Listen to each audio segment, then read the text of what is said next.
I want to briefly talk about the blades that Festool makes available for their TS75 track saw. The TS75 is the largest of the woodworking track saws that Festool offers, and it comes with what they call a universal blade. This blade is broadly capable. It is a 36-tooth blade, neither specifically a rip cut blade nor specifically a cross-cut blade, but rather a universal blade that actually does a good job at most cuts. There are a variety of other blades they make available, including one of which is called the Panther. This is a 16-tooth blade specifically designed for rip cuts. They have two other blades, an 18-tooth blade they call Standard, which is really more oriented toward rip cuts as well, and a 52-tooth blade they call Fine Cut. The thing to keep in mind is that across these four blades, they are all the same size in diameter and bore, of course. And they are all the same thickness of the body at 1.8 millimeters, but they are not all the same kerf thickness. The kerf of these blades, which is the width that is actually cut in the wood, varies. The universal blade and the fine cut blade have a kerf width of 2.4 millimeters.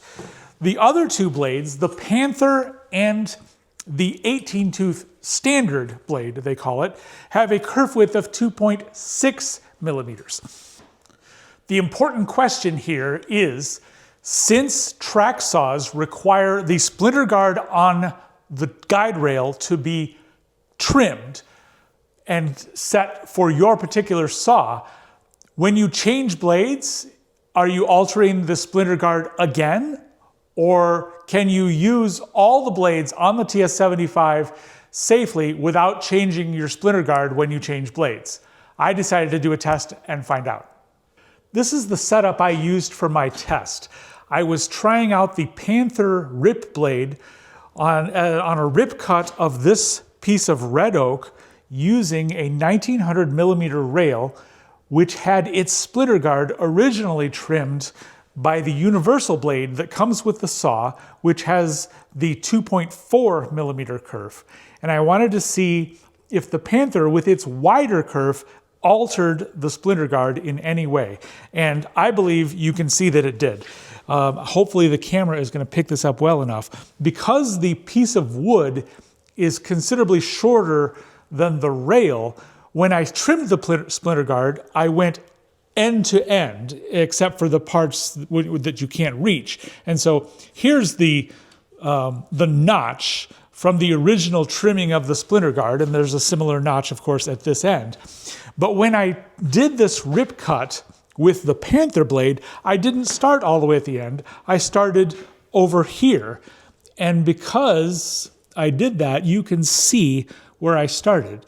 At this end, the effect is not terribly obvious, but it is visible. You can see the notch here where I plunged into the cut, and the splinter guard is a bit different on this side of the notch as opposed to this side of the notch. The notch is right here. On the other end of the cut, where I plunged out, so to speak, the effect is far more pronounced and is frankly too great of a difference to be indicated entirely by the kerf width difference. So something else was going on. Nonetheless, the fact remains that the use of a different blade with a different kerf width changed the splinter guard on this rail.